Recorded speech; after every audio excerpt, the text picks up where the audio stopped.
बिस्मिल्लाहिर्रहमानिर्रहीम। अस्सलामु अलैकुम। हमारे चैनल में खुशामदीद। हम पुरानी हवेली में रहते थे। वहाँ एक जिन अब्बा का खादिम था। अब्बा बीमार रहने लगे और एक दिन इंतकाल कर गए। दौलत की लालच में चचा ने घर से निकाल दिया। मैं डरी सहमी बैठी रो रही थी जब अब्बा का वही खादिम जो जिन था मुझे अपने साथ अपने घर ले गया। मैं ये देखते हैरान रह गई कि अब्बा के इस खादिम का घर बिल्कुल महल जैसा था, पर जान हलक में आ गई जब दो लड़कियां मुझे कमरे में ले गईं और दुल्हन की तरह सजा दिया। अभी कुछ देर गुजरी थी कि अचानक मैं नहाकर बाहर निकली तो दारू को अपना मुंतजिर पाया। बीबी जी, बड़े साहब की तबीयत फिर खराब हो गई है। छोटे साहब ने डॉक्टर को बुलवाया है। मैंने परेशान होकर पूछा, क्या हुआ अब्बा जान को? दारू ने कहा, जी वही पेट में दर्द की शिकायत कर रहे हैं। पहले तो हकीम साहब को बुलवाया, उनकी दवा से आराम न आया तो डॉक्टर को बुलाने के लिए आदमी को भेज दिया है।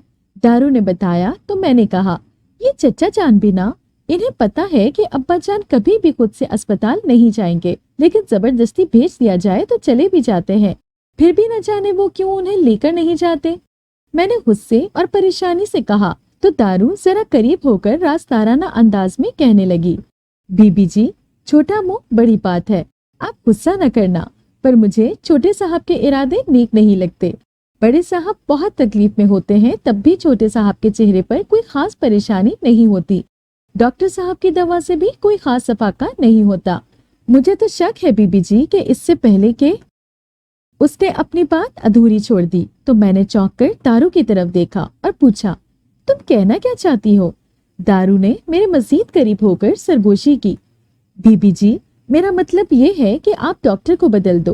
कहीं उसने गलत दवा तो नहीं दे दी जिसकी वजह से साहब बिस्तर से उठ ही नहीं पा रहे। उसने अगरचे हस्बे आदत फिर से इशारों कनाइयों में अपना मुद्दा बयान किया, लेकिन मैं उसका मतलब अच्छी तरह समझ गई थी। ये बात तो दुरुस्त थी कि इस डॉक्टर के इलाज से कोई खास फायदा होता नजर नहीं आ रहा था। डॉक्टर जावेद के साथ अब्बा के बरसों पुराने मरासिम थे। वो तकरीबन 10 साल से हमारे फैमिली डॉक्टर चले आ रहे थे। ये बात सोचकर मेरे ख्यालात की रौ दूसरी तरफ मुड़ने लगी। मुमकिन है यही वजह हो कि चचा जान अब्बा को किसी और डॉक्टर के पास नहीं ले जा रहे। मैंने अपनी आदत के मुताबिक हमेशा की तरह मामले का मस्बत रुख देखने की कोशिश की, लेकिन कुछ भी हो, किसी भी किस्म का ताल्लुक अब्बा जान की जिंदगी और सेहत से बढ़कर तो हो नहीं सकता। मैंने फैसला कर लिया था कि मैं खुद अब्बा जान से बात करूंगी और उन्हें किसी और डॉक्टर से मशवरा लेने के लिए रजामंद करूंगी। मैंने दुपट्टा ओढ़ा और अब्बा के कमरे की तरफ चली गई। अभी उनके कमरे से कुछ ही दूर थी कि दरवाजा खुला और अंदर से डॉक्टर साहब बरामद हुए। पीछे एक नौकर उनका बैग उठाए आ रहा था। मैं राहदारी में ही रुक गई। डॉक्टर जावेद करीब आए तो मैंने पहले तो नौकर को वहां से भेज दिया, फिर डॉक्टर जावेद से पूछा, डॉक्टर साहब, अब्बा की तबीयत कैसी है? कोई खतरे की बात तो नहीं? डॉक्टर जावेद ने कहा, नहीं बेटी, घबराने वाली कोई बात नहीं, मैदे का कुछ मसला है, जल्द ही ठीक हो जाएगा। मैंने चुपते हुए लहजे में पूछा, डॉक्टर साहब, मैदे का मसला तो अब तक ठीक हो जाना चाहिए था, आपकी दवाई ने अब तक असर क्यों नहीं किया? डॉक्टर जावेद का रंग एक लम्हे के लिए तो बिल्कुल फीका पड़ गया, जैसे मैंने उसकी कोई चोरी पकड़ ली हो। मगर फिर वो फौरन ही खुद को संभाल कर बोला, बेटी, मैदे का मर्ज एक ऐसा मर्ज है जिसमें दवाई से ज्यादा परहेज जरूरी होता है। वकार साहब परहेज नहीं करते, इसीलिए मर्ज खत्म होने के बजाय बढ़ता जा रहा है। पता नहीं क्यों मुझे डॉक्टर जावेद के अल्फाज खोखले से लगे, लेकिन मैंने उन पर जाहिर नहीं किया। वो चले गए तो मैं भी अब्बा के कमरे की तरफ बढ़ गई। दरवाजा खोलकर अंदर झांका तो देखा कि वो आंखें बंद करके लेटे हुए थे। मैं दबे कदमों अंदर गई और एक तरफ बैठकर गौर से अब्बा को देखने लगी। वो बहुत कमजोर हो गए थे और उनकी रंगत जो पहले सुर्ख व सफेद थी अब वो सर्द हो रही थी। अब्बा की ये हालत देखकर मेरा दिल दुख से भर गया। इस दुनिया में वही तो मेरा वाहिद सहारा थे। मेरी अम्मी मेरी पैदाइश के चंद घंटों बाद ही इंतकाल कर गई थी। उनके बाद अब्बा ने ही मुझे माँ बनकर पाला था। अब्बा को सैरो सयाहत करने और घूमने फिरने का बहुत शौक था और अक्सर वो इस सिलसिले में घर से बाहर रहा करते थे। मगर जब मेरी पैदाइश हुई तो उन्होंने अपने इस शौक को हमेशा हमेशा के लिए अलविदा कर दिया था। वो हर वक्त मेरे करीब रहा करते थे। बाहर के काम ज्यादातर चचा जान ही करते थे। अब्बा जान ने मेरी वजह से दूसरी शादी भी नहीं की थी, क्योंकि वो नहीं चाहते थे कि मैं नजरअंदाज कर दी जाऊं। چچا جان نے البتہ چند سال پہلے شادی کر لی تھی۔ وہ اپنی بیوی کے ساتھ یہیں پر رہتے تھے۔ ان کا ایک 5 سال کا بیٹا بھی تھا۔ چچا جان کو میں نے ہمیشہ ابا کے ساتھ بڑے ادب اور محبت کے ساتھ پیش آتے دیکھا تھا۔ آج سے پہلے تو وہ مجھے کبھی بھی مشکوک نہیں لگے تھے، مگر نہ جانے کیوں آج ان کے حوالے سے میرے خیالات بدل گئے تھے۔ شاید یہ دارو کی باتوں کا اثر تھا، مگر اب میں بھی یہ سوچنے پر مجبور ہو گئی تھی کہ چچا جان آخر ڈاکٹر جاوید سے ہی ابا کا علاج کروانے پر کیوں اصرار کرتے ہیں۔ میں نے سوچ لیا تھا کہ ابا جان کو کل کسی اسپتال میں چلنے پر رضامند کر کے ہی رہوں گی، پھر چاہے چچا جان کتنے ہی ناراض کیوں نہ ہو۔ دن بھر ابا انجیکشن کے زیر اثر گہری نیند سوتے رہے، اس لیے مجھے ان سے بات کرنے کا موقع نہ ملا۔ تھکاوٹ کے باعث مجھے وہی صوفے پر بیٹھے بیٹھے گہری نیند نے آ لیا۔ معلوم نہیں کتنی دیر تک میں سوئی رہی تھی، مگر پھر کسی کی بات کرنے کی آواز نے مجھے جگایا تھا۔ کوئی کہہ رہا تھا۔ میں نے نیند خوابی کے عالم میں سنا، مالک آپ نے مجھے پہلے کیوں نہیں بلایا؟ کاش میں آپ کے قریب رہتا تو سب جان جاتا۔ پھر کسی کی جرت نہ تھی کہ وہ آپ کو نقصان پہنچانا تو دور کی بات ایسا کرنے کا بھی سوچ سکتا۔ پھر ابا کی آواز آئی، جو تقدیر میں لکھا ہے وہ تو ہو ہی جاتا ہے شمشیر، مجھے کسی سے کوئی شکایت نہیں، اور میں تمہیں بھی حکم دیتا ہوں کہ تم کچھ نہیں کرو گے۔ بس ایک درخواست ہے، میری بیٹی میری امایا کا خیال رکھنا، اس کا اس دنیا میں میرے سوا کوئی نہیں۔ اس کا چچا اب اس کا نہیں رہا ہے، اس لیے میرے بعد اب تم ہی ہو جو اس کی حفاظت کر سکتے ہو۔ ایک دوسرے شخص نے کہا، آپ فکر مت کرے مالک، میں ہر لمحہ اس کی حفاظت کروں گا۔ کاش کہ آپ مجھے اجازت دے دیتے تو آپ کے خلاف سازش کرنے والوں کو ایسا مزہ چکھاتا کہ آئندہ وہ عبرت کا نشان بن جاتے۔ اس کی آواز میں شدید غصہ تھا۔ میں اگرچہ جاگ رہی تھی مگر جان بوجھ کر آنکھیں بند کیے پڑی تھی، مگر یہ سب سن کر میں نے گھبرا کر آنکھیں کھول دی، مگر یہ دیکھ کر دنگ رہ گئی کہ کمرے میں تو ابا کے سوا کوئی بھی نہیں تھا۔ میری بیٹی جاگ گئی، ابا نے مجھے دیکھتے ہوئے پیار سے کہا۔ میں نے متجسس نگاہوں سے ارد گرد دیکھا۔ آخر وہ شخص کہاں گیا جس سے ابا بات کر رہے تھے؟ فرض کیا جائے کہ وہ باہر چلا گیا ہوگا، تب بھی اتنی تھوڑی سی دیر میں تو اس کا جانا ممکن ہی نہیں تھا۔ پھر آخر وہ کہاں گیا؟ میں نے الجھ کر ابا سے پوچھا، ابا جان آپ کس سے باتیں کر رہے تھے؟ ابا نے مسکرا کر مجھے دیکھا اور کہا، بیٹی میں تو یوں ہی خود کلامی کر رہا تھا، مجھے ابا کی بات کا بالکل بھی یقین نہیں آیا، یقیناً کچھ تھا جو وہ مجھ سے چھپا رہے تھے۔ نہیں ابا جان، میں نے آپ کے علاوہ کسی اور کی بھی آواز سنی تھی، بتائیں نا کون تھا وہ؟ میں نے ضدی لہجے میں پوچھا۔ ابا جان نے کہا، تمہیں غلط فہمی ہوئی ہے بیٹا، اگر میں کسی سے بات کر رہا ہوتا تو تمہیں کوئی نظر تو آتا۔ ابا جان بڑے یقین سے کہہ رہے تھے، مگر میں نے بھی اپنی پورے ہوش و حواس میں دوسری آواز سنی تھی۔ میں نے جب اپنی بات پر زیادہ اصرار کیا تو انہوں نے مجھے ڈانٹ دیا۔ امایا بلا وجہ کی ضد نہ کرو، جب وقت آئے گا تو تمہیں ہر چیز کے بارے میں پتہ چل جائے گا۔ ابا جان کی اس ڈانٹ پر میں نے منہ بنا لیا، مگر ان کے لیے مجھے منانا کون سا مشکل تھا۔ تھوڑی ہی دیر میں اپنی ناراضی بھول بھال کر ان کا ہاتھ تھامے بیٹھی تھی۔ میں نے ان سے ان کی صحت کے متعلق بات کی تو وہ دکھی سی آواز میں بولے، امایا اب شاید وہ وقت آ گیا ہے کہ ہمارے راستے جدا ہو جائیں، مجھے بس اس بات کا دکھ ہے کہ میرے بعد تم بالکل تنہا رہ جاؤ گی۔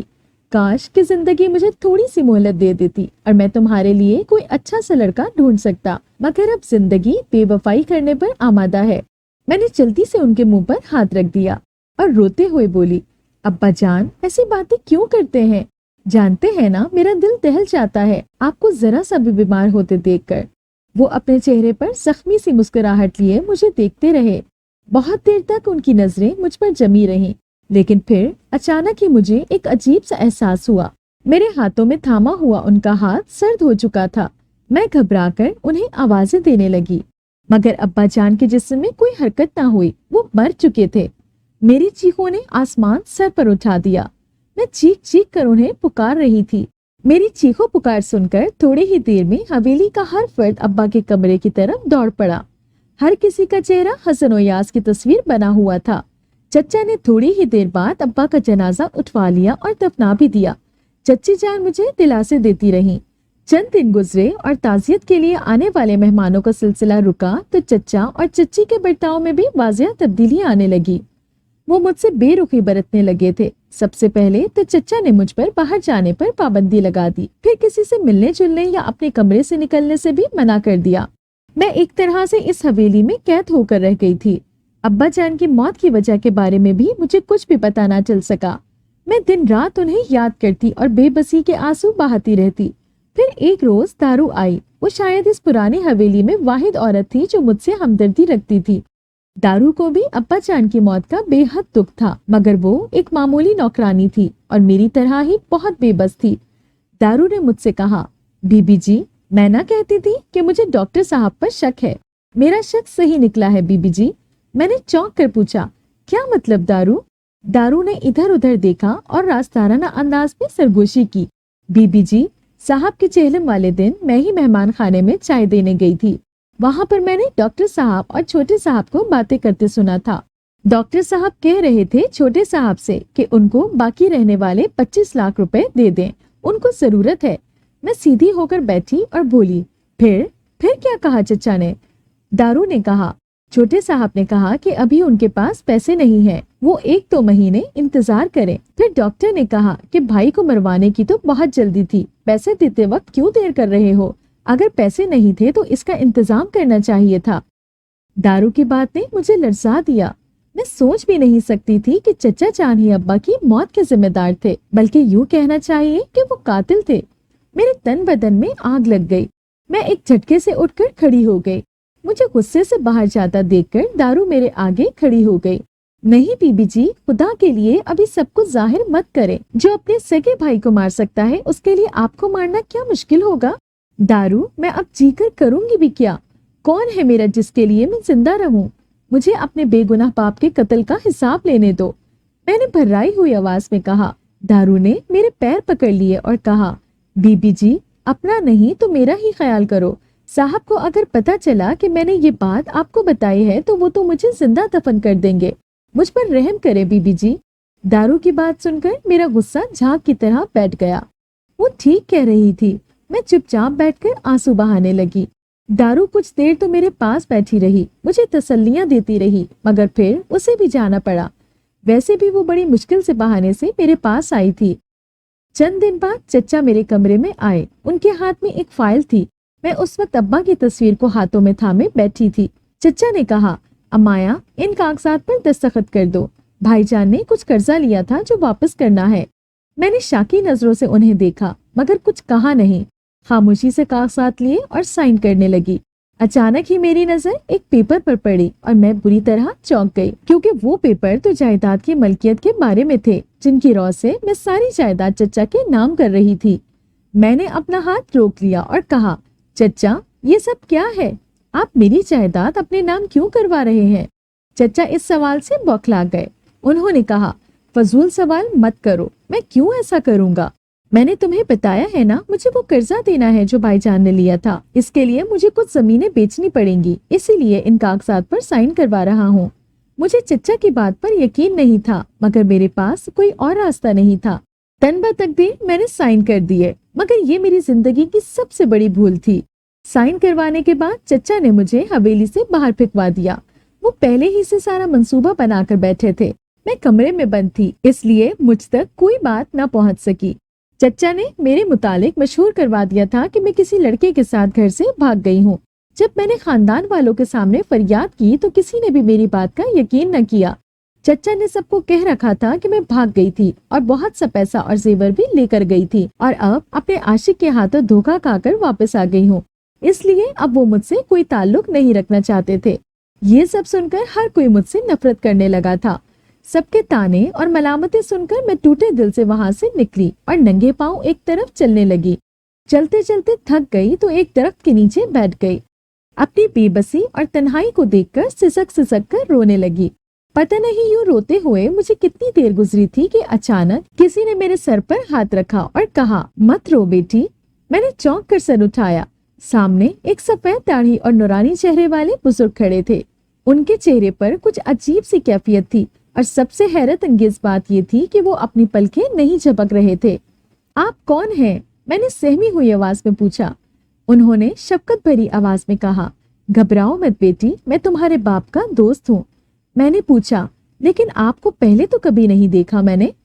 उन्होंने जवाब दिया, तुम मुझे नहीं जानती बेटी, बल्कि तुम्हारे बाप का कोई भी शनासा मुझे नहीं जानता। लेकिन मेरा यकीन करो, मैंने तुम्हारे बाप के साथ तुम्हारी हिफाजत का वादा किया था और वही पूरा करने के लिए आया हूँ। चलो मेरे साथ, तुम यहाँ पर महफूज नहीं हो। उनकी आवाज सुनकर न जाने क्यों मुझे ये लगने लगा कि जैसे ये आवाज मेरे लिए अजनबी नहीं है। मैं पहले भी कहीं ये आवाज सुन चुकी हूँ। आपका नाम क्या है? मैंने पूछा। उन्होंने जवाब दिया, मुझे शमशेर अली कह सकती हो। मैं कुछ चौंकी। ये नाम तो सुना सुना सा लगता था, मगर याद नहीं आ रहा था कि आखिर मैंने ये नाम कहाँ सुना है। बहरहाल खुदा पर भरोसा करके मैं उनके साथ चल पड़ी। वो अपने साथ एक घोड़ा ले आए थे जिस पर उन्होंने मुझे बिठा दिया और खुद बाग पकड़कर साथ साथ चलने लगे। घोड़े पर बैठते ही मुझे नींद आने लगी और नींद और जाग की मिली जुली कैफियत में मैंने कितना सफर किया और कब अपनी मंजिल पर पहुंची मुझे अंदाजा ही ना हो पाया। जब मैं पूरी तरह बेदार हुई तो मैंने खुद को एक अजनबी जगह पर पाया। ये पहाड़ों के बीचों बीच एक खूबसूरत और सरसब्ज वादी थी। एक तरफ पानी का तालाब था जिसमें पहाड़ी की बुलंदी से आबशार गिर रहा था। वादी के दरमियान बहुत से खूबसूरत घर आबाद थे। वहां पर लोगों की चहल पहल थी, मगर मुझे ये देखकर हैरत हुई कि उनका लिबास बड़ा अजीब सा था। कम से कम वैसा तो बिल्कुल नहीं था जैसे आमतौर पर लोग इस्तेमाल करते थे। उन बुजुर्ग ने घोड़े को एक घर के सामने खड़ा कर दिया और मुझे उतरने में मदद करने लगे। मैं नीचे उतरी तो उन्होंने मुझे अपने पीछे आने का इशारा कर दिया। मैं उनके पीछे चलने लगी। मैंने सताइशी नजरों से उस घर को देखा, बल्कि घर क्या, वो तो एक महल था जिसके सामने मैं खड़ी थी। शमशेर बाबा, ये कौन सी जगह है? मैंने हैरानी से पूछा। शमशेर बाबा पलट कर बोले, बेटी, ये हमारी आबाई बस्ती है। यहाँ हम लोग सदियों से रहते आ रहे हैं। मैंने यहाँ के हुस्न से मुतासिर होते हुए कहा, बहुत खूबसूरत जगह है आपकी बस्ती शमशेर बाबा। शमशेर बाबा मुस्कुरा दिए। वो मुझे अंदर ले गए जहाँ उनके खानदान की औरतें मुंतजिर थीं।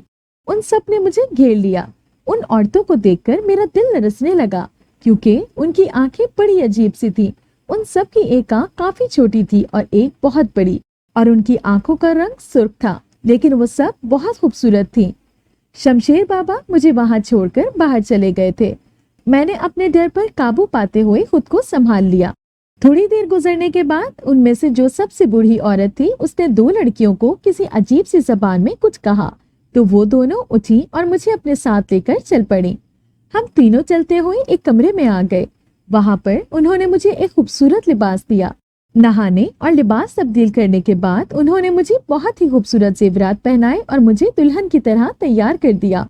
मेरी समझ में कुछ नहीं आ रहा था कि आखिर ये सब क्या हो रहा है। मैंने उन लड़कियों से कई बार पूछा भी, मगर वो सिर्फ हाथ के इशारे से मुझे चुप रहने का कहती रही। थक हार कर मैं चुप हो गई और शमशेर बाबा का इंतजार करने लगी। अब तो वही बता सकते थे कि ये सब क्या है। काफी देर बाद शमशेर बाबा कमरे में आए तो मैं उठ खड़ी हुई और पूछने लगी, शमशेर बाबा, ये सब क्या है? इन्होंने मुझे दुल्हन की तरह क्यों तैयार कर दिया है? ये दोनों तो मेरे किसी भी सवाल का जवाब ही नहीं दे रहे। शमशेर बाबा चंद लम्हे खामोश रहे, फिर बोले, बेटी अमाया, ये सब इसलिए हो रहा है कि आज तुम्हारी शादी है।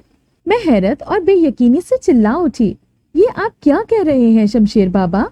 उन्होंने कहा, बेटी, तुम्हारे बाबा ने मुझसे वादा लिया था कि मैं तुम्हारी हिफाजत करूंगा, और तुम्हारी हिफाजत का बेहतरीन रास्ता मैं यही निकाल सका हूँ कि तुम्हें अपने बेटे के साथ मंसूब कर दूं। लेकिन इसके लिए मैं तुम पर कोई जबरदस्ती नहीं कर रहा। तुम ना चाहो तो ये शादी नहीं होगी। मैं चकरा कर रह गई। किस्मत भी कैसे कैसे अजीब रंग दिखाती है। मुझे भी वो एक ऐसे मोड़ पर ले आई थी कि कुछ समझ ही नहीं आ रहा था कि क्या करूं। इस दुनिया में तो मेरा और कोई भी नहीं था। अगर शादी से इनकार करती तो किसके आसरे पर रहती? यही सोचकर मैंने सर झुका दिया। निकाह के बाद बहुत सी खवातीन कमरे में दाखिल हो गईं। काफी देर तक वो बैठी रहीं, फिर बाहर निकल गईं। उनके जाने के बाद दरवाजा खुला और शाहजेब अंदर दाखिल हुए। मुझे निकाह के वक्त ही उनका नाम पता चला था। वो आहिस्ता आहिस्ता चलते हुए मेरे साथ पलंग पर आकर बैठ गए और घूंघट उठाने लगे। वो बड़ी मोहियत से मुझे देख रहे थे। मैंने भी शर्माते और हिचकिचाते हुए उनकी तरफ देखा तो मैं मबहूत सी रह गई। वो बहुत खूबसूरत थे। उनकी आंखें सब्ज थीं, जिनमें सुर्ख डोरे तैर रहे थे। उन्होंने आहिस्तगी से मेरा हाथ थामा और कहा, अमाया, अब्बा जान के हुक्म पर मैंने आपसे शादी की है। आज से पहले हम एक दूसरे को जानते थे ना पहचानते थे, लेकिन आज से हम दोनों एक दूसरे की जिंदगी के हमसफर हैं और हमें कदम से कदम मिलाकर चलना है।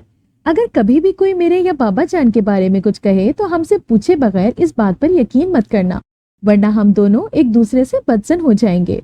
उनके लहजे की नरमी और मोहब्बत ने मुझे बहुत मुतासिर किया था।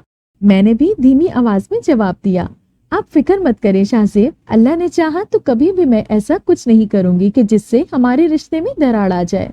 मेरी बात सुनकर उनके होठों पर बड़ी प्यारी सी मुस्कुराहट उभरी। उन्होंने मुझे अपनी बाहों में भर लिया। वो कमरा जिसमें हम दोनों थे, उससे बहुत दूर उस महल के दूसरे कोने में बने हुए एक आलीशान कमरे में बाबा शमशेर अली टहल रहे थे। उनके चेहरे पर सख्त इस्तराब थे। एक बूढ़ा जो उनसे भी ज्यादा उम्र का मालूम होता था, वो एक तरफ परेशान बैठा उनकी तरफ देख रहा था। काफी देर खामोशी से बैठे रहने के बाद वो बोला, सरदार, अब आपका क्या फैसला है? सरदार ने उसकी तरफ देखकर कहा, शमुएल बाबा, हम इस वक्त शाहजेब को अपने साथ नहीं ले जा सकते। अब वो सिर्फ सरदार शमशेर अली का बेटा नहीं, एक मजलूम और यतीम लड़की का शौहर भी है। बूढ़ा शमुएल बहुत परेशान था। उसने कहा, लेकिन सरदार, इस तरह तो हमें नुकसान भी उठाना पड़ सकता है, क्योंकि शाहजेब की जगह कोई भी नहीं ले सकता। सरदार ने फैसला कुन अंदाज में कहा, कुछ भी हो, हम शाहजेब को नहीं ले जाएंगे। शमुएल ने सर झुका दिया। ठीक है सरदार, जैसा आपका हुक्म। और फिर वो दोनों पलक झपकते में वहां से गायब हो गए। अगले दिन जब मैं बेदार हुई तो मशरिक में सूरज पूरी आबोताब से अपनी किरणें बिखेर रहा था। पहले तो कुछ समझ नहीं आया कि मैं कहाँ हूँ, लेकिन फिर सर से नींद का खुमार उतरा तो सब याद आ गया। मैंने अपने पहलू में सोए हुए शाहजेब पर एक नजर डाली। सोते हुए वो बहुत मासूम और प्यारे लग रहे थे। अचानक ही दरवाजे पर जोर जोर से दस्तक सुनाई देने लगी। साथ ही बाहर बहुत से लोगों के रोने पीटने की आवाज भी आने लगी। मैं बहुत घबरा गई थी। मैंने जल्दी से अपना लिबास दुरुस्त किया और दरवाजा खोल दिया। बाहर एक औरत खड़ी थी जो रो रही थी। शाहजेब, बेटे को बुलाओ, सरदार को कैद कर दिया जालिमों ने। मैंने बौखला कर पूछा, क्या क्या मतलब? उसके रोने की आवाज सुनकर शाहजेब भी जाग गए थे। वो तेजी से उठकर दरवाजे तक आए और पूछने लगे, क्या हुआ है उनको? वो उस औरत के जवाब का इंतजार किए बगैर बाहर निकल गए। मैं भी उनके पीछे बाहर निकली, मगर राहदारी तो बिल्कुल खाली थी। शाहजेब शायद बड़ी तेजी से गए थे जो नजर नहीं आ रहे थे। मुझे उस औरत ने गुस्ल करने के लिए भेज दिया। मेरी समझ में तो कुछ नहीं आ रहा था। सरदार कौन था? शाहजेब इतने परेशान क्यों हो गए थे? यही सवाल मुझे परेशान कर रहे थे। बाहर निकली तो उस औरत से पूछा, माँ जी, सरदार कौन है? क्या हुआ है उन्हें? उसने हैरत से मेरी तरफ देखकर कहा, तुम नहीं जानती सरदार को? वही तो तुम्हें यहाँ लाए थे। मुझे दचका सा लगा। तो क्या शमशेर बाबा ही सरदार थे? मगर उन्हें क्या हुआ था? वो कैद में क्यों थे? औरत ने मुझे बाहर निकलने से मना किया और यहीं बैठकर शाहजेब का इंतजार करने की ताकीद करते हुए बाहर निकल गई। मैं बहुत देर तक शाहजेब का इंतजार करती रही। खुदा खुदा करके ये वक्त गुजरा और शाहजेब की सूरत दिखाई दी। वो सख्त परेशान और फिक्रमंद थे। मैं जल्दी से उठकर आगे बढ़ी और पूछा, शाहजेब, क्या हुआ था? शमशेर बाबा कहाँ हैं? शाहजेब ने मुझे कंधों से थाम कर कहा, अमाया, मैं तुम्हें सब कुछ बताऊंगा, मगर अभी नहीं। अभी फौरन ही हमें यहाँ से चलना है और बाबा को रिहा करवाना है। क्या तुम मेरे साथ चलोगी? मैंने हाँ में सर हिलाते हुए कहा, हाँ, क्यों नहीं। बाबा के लिए तो मैं कहीं पर भी जा सकती हूँ। उन्होंने ही तो मुझे नई जिंदगी दी है, मैं जरूर चलूंगी। शाहजेब मेरे जवाब से बहुत खुश हुए। उन्होंने कहा, ठीक है, चलते हैं, मगर अभी कोई सवाल मत करना। अपनी मंजिल पर पहुंचकर मैं तुम्हें खुद ही सब कुछ बता दूंगा। मैंने उनकी बात मानते हुए कहा, ठीक है, जैसा आप चाहें। शाहजेब ने कहा, ठीक है, फिर आंखें बंद कर लो। तो मैंने आंखें बंद कर ली। चंद लम्हे बाद उनकी आवाज सुनाई दी, अब तुम आंखें खोल सकती हो अमाया। मैंने आंखें खोल दी और हैरत से दंग रह गई। हम उस वादी से बहुत दूर किसी देही इलाके में थे। मैं हैरत ज़दा सी इर्द गिर्द देखने लगी। शाहजेब, ये हम कहाँ पहुँच गए हैं? इतनी जल्दी घर से यहाँ पर कैसे आ गए? मारे हैरत के मेरे मुंह से आवाज ही नहीं निकल पा रही थी। शाहजेब ने संजीदगी से कहा, मैंने कहा था ना, अभी कोई सवाल मत करो। मैं खामोश होकर रह गई। शाहजेब मेरे आगे आगे चल रहे थे और मैं उनके पीछे पीछे। शायद थोड़ी देर बाद शाहजेब को एहसास हुआ था कि उनका लहजा कुछ ज्यादा ही सख्त हो गया था, इसलिए वो रुके और मुझे लेकर एक दरख्त के नीचे बैठ गए।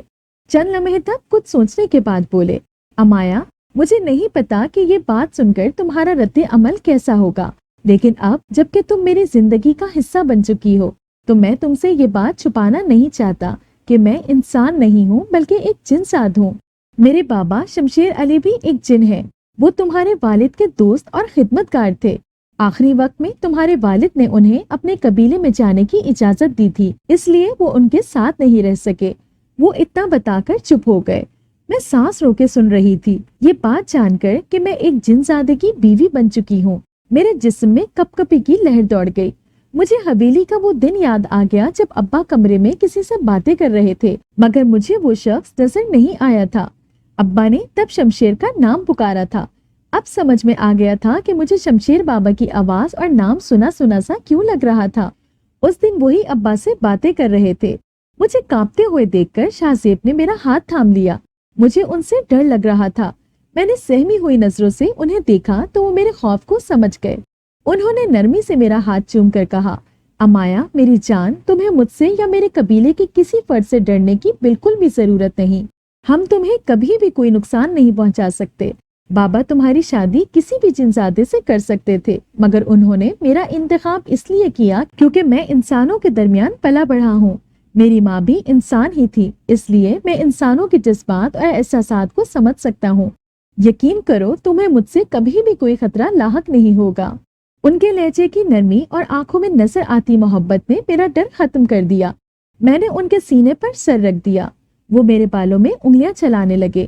کچھ دیر کے بعد میں نے سر اٹھا کر انہیں دیکھا اور پوچھا، شمشیر بابا کس کی قید میں ہے اور ہم ان کو کیسے چھڑائیں گے؟ شاہ زیب کی آنکھوں میں سرخی نظر آنے لگی۔ انہوں نے کہا، بابا ہماری ہی برادری کے ایک خبیث جن کی قید میں ہے۔ اس کی نظریں ہماری وادی پر ہیں۔ بہت عرصہ پہلے اسے اپنے برے کاموں کی وجہ سے وہاں سے نکال دیا گیا تھا، مگر اس کی فطرت نہیں بدلی۔ وہ اس سے پہلے بھی ہم پر حملہ کر چکا ہے، مگر شکست کھا کر بھاگ گیا تھا۔ اب دوبارہ کئی طاقتوں سے لیس ہو کر آیا ہے۔ کاش بابا مجھے اپنے ساتھ لے جاتے تو آج ان کے بجائے سومو قید میں ہوتا۔ سومو یقیناً اس دشمن جن کا نام تھا، لیکن شاہ زیب ہم انہیں سومو کی قید سے کیسے آزاد کرائیں گے؟ شاہ زیب نے کہا، یہاں پر تھوڑی دور حضرت مہر علی کا مزار ہے۔ اس مزار کے حجرے میں جو 10 دیے جلتے ہیں ان میں سے بائیں طرف والا آخری دیا اٹھا کر باہر لانا ہے، اور اس کے بعد وادی کے باہر جو سب سے خطرناک کھائی ہے وہاں موجود ایک درخت کو اس دیے سے آگ لگانی ہے۔ سومو کی طاقت کا راز بھی اسی درخت میں چھپا ہوا ہے۔ درخت جلتے ہی سومو بھی ختم ہو جائے گا۔ یہ سب میں تمہیں اس لیے بتا رہا ہوں کہ اگر وہاں پہنچنے سے پہلے ہی سومو مجھ پر حملہ کرے یا مجھے کچھ ہو جائے تو یہ کام تمہیں کرنا ہوگا۔ میں ہکا بکا سی یہ باتیں سن رہی تھی۔ کتنی عجیب تھی یہ جنات کی دنیا بھی، اور اب تو میں بھی اسی پراسرار دنیا کا حصہ تھی۔ شاہ زیب اٹھ کھڑے ہوئے اور بولے، اب چلو، سومو کو اب تک ہمارے بارے میں علم ہو چکا ہوگا، زیادہ دیر نہیں کر سکتے ہم۔ میں خاموشی سے ان کے پیچھے چلنے لگی۔ حضرت مہر علی کا مزار زیادہ دوری پر نہیں تھا۔ ہم جلد ہی وہاں پہنچ گئے۔ ہم دونوں نے اندر جا کر فاتحہ پڑھی اور پھر شاہ زیب آہستہ آہستہ کھسکتے ہوئے جلتے ہوئے دیوں کے قطار کے قریب پہنچ گئے۔ انہوں نے مطلوبہ دیا اٹھایا اور غائب ہو گئے۔ اس وقت باہر تو بہت رش تھا، مگر حجرے کے اندر ہم دونوں کے علاوہ اور کوئی نہیں تھا۔ میں گھبرا گئی۔ شاہ زیب مجھے چھوڑ کر کہاں چلے گئے تھے؟ اسی وقت مجھے ان کی آواز سنائی دی، امایا ڈرنا مت، میں یہی ہوں، بس اس دیو کو لوگوں کی نظروں سے بچانے کے لیے غائب ہو گیا ہوں۔ اب چلو یہاں سے۔ میں نے اپنے ہاتھ پر ان کا لمس محسوس کیا۔ ہم دونوں باہر چلے آئے۔ مزار سے باہر ایک الگ تھلگ جگہ آ کر شاہ زیب ظاہر ہو گئے۔ چلو امایا، اب بابا جان کو آزاد کرانے کا وقت آ گیا ہے۔ شاہ زیب نے میرا ہاتھ تھامنے کے لیے جو ہی اپنا ہاتھ بڑھایا، ایک کالے رنگ کی رسی نے ان کے ہاتھ کو جکڑ لیا۔ شاہ زیب نے فوراً ہی دیا میری طرف بڑھاتے ہوئے کہا، امایا دھیان رکھنا یہ بجھنے نہ پائے۔ میں نے جلدی سے دیا تھام لیا۔ شاہ زیب اس عجیب سی رسی سے ہاتھ چھڑانے کی کوشش کرنے لگے تو ایک آواز سنائی دی، تمہیں کیا لگتا تھا لڑکے، تم مجھے ہرا دو گے؟ سومو آج تک کسی سے نہیں ہارا۔ اب تم اور تمہاری بیوی قید میں جا کر اپنے سردار شمشیر سے ملنا۔ اس کے ساتھ ہی ایک کالی چادر جیسی چیز میری طرف بڑھی، لیکن اس وقت میں حیرت زدہ رہ گئی جب وہ اچانک ہی رکی اور پھر 2 ٹکڑوں میں تقسیم ہو کر غائب ہو گئی۔ شاہ زیب ابھی بھی خود کو چھڑا نہیں سکے تھے، پھر اچانک ہی وہ غائب ہو گئے اور چاروں طرف خاموشی چھا گئی۔ میں چیخنے لگی، شاہ زیب اب کہاں ہے؟ اسی وقت بجلی سی کڑکی اور بوڑھا جن شموئیل نظر آیا۔ امایا بیٹی، وقت کم ہے، شاہ زیب کو سمو نے پکڑ لیا ہے۔ اس سے پہلے کہ وہ ان دونوں کو مار ڈالے، ہمیں اسے ختم کرنا ہوگا۔ شموئیل جن نے میرا ہاتھ تھاما اور ہم وادی کے باہر اس کھائی میں جا اترے جس کا ذکر شاہ زیب نے کیا تھا۔ ये बहुत खतरनाक और खौफनाक जगह थी। हमारे वहां उतरते ही आंधी सी चलने लगी, तेज हवाएं चीखने चिंगारने लगी। शमूएल जिन ने बमुश्किल उस दिए को बुझने से बचा लिया। हम जरा आगे बढ़े तो एक काले नाग को वहां रास्ते के बीच बैठे पाया। हमें देखते ही वो तेजी से हमारे ऊपर हमला आवर हुआ, मगर शमूएल जिन के इशारे से गायब हो गया। हम दोनों कदम कदम पर मुश्किलों से टकराते और बचने की कोशिश करते इस दरख्त तक जा पहुंचे। मैंने कुरान मजीद की तिलावत करते हुए दिए से तने को आग लगा दी। दरख्त को आग लगते ही गोया एक भूचाल सा आ गया। हर तरफ तेज हवाओं के साथ जोर जोर से चीखें गूंजने लगी। वो आवाजें इतनी खौफनाक थीं कि अगर मेरे साथ शमूएल जिन न होता तो शायद मैं डरकर बेहोश हो जाती। थोड़ी देर बाद दरख्त जलकर राख हो गया और शाहजेब और शमशेर बाबा नमूदार हुए। वो दोनों फख्र और मोहब्बत से मुझे देखने लगे। हम वहां से पलटकर वादी में अपने घर चले गए। शाहजेब बहुत अच्छे थे, वो मेरा हर तरह से ख्याल रखते थे और हम दोनों ही एक दूसरे से मोहब्बत करते थे। मगर अब्बा की मौत एक फांस की तरह मेरे दिल में चुभती रहती थी। एक रोज मैंने शाहजेब को सब कुछ बताकर कहा, मैं एक बार वहां जाकर चचा जान को गिरबान से पकड़कर सवाल पूछना चाहती हूँ शाहजेब कि उन्होंने अब्बा को क्यों मारा। क्या आप मेरी मदद करेंगे? शाहजेब ने सर हिलाते हुए कहा, क्यों नहीं, हम कल ही वहां चलते हैं। अगले दिन मैंने और शाहजेब ने शमशेर बाबा से इजाजत दी और पुरानी हवेली के अंदर जा पहुंचे। चचा अपने बेटे के साथ लॉन में बैठे थे। पुरानी हवेली अब पहले जैसी नहीं रही थी, उसमें बहुत सी तब्दीलियां की गई थी। चचा मुझे अपने सामने देखकर हैरान हो गए। अम्माया, तुम यहाँ क्या कर रही हो? वो हैरत से बोले तो मैंने जहरीली मुस्कुराहट से उन्हें देखते हुए कहा, हाँ चचा, मैं आज ये पूछने आई हूँ कि मेरे अब्बा को क्यों कत्ल किया था आपने। चचा का रंग जर्द हुआ, मगर फिर उन्होंने खुद को संभाल लिया। पहले तो उन्होंने बच्चे को अंदर भेजा, फिर कहने लगे, झूठा इल्जाम मत लगाओ अमाया, मैंने उन्हें कत्ल नहीं किया। चचा इस बात से ही मुकर गए थे। शाहजेब को गुस्सा आ गया। उन्होंने चचा को गले से पकड़ लिया। अपने जुर्म पर पर्दा मत डालो झूठे इंसान, तुम्हें तुम्हारे जुर्म की सजा मिलकर रहेगी। वो शायद चचा का किस्सा ही खत्म कर देते, मगर मैंने उन्हें मना कर दिया। शाहजेब ने उन्हें मारा तो नहीं, मगर उनकी जिंदगी अजाब कर दी। उन्हें इतना खौफ में मुब्तला किया कि उनके पास कानून के आगे जाकर अपना जुर्म का इकरार करने के अलावा कोई रास्ता नहीं बचा। यूं वो और डॉक्टर जावेद अपने अंजाम को पहुंचे। मैं अब शाहजेब और अपने बच्चे के साथ बहुत खुश हूँ।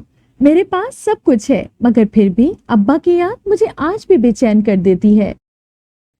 अगर आपको ये कहानी अच्छी लगी है तो इस वीडियो को लाइक कीजिए और इसी तरह की मज़ीद वीडियोस देखने के लिए हमारे चैनल को सब्सक्राइब कीजिए।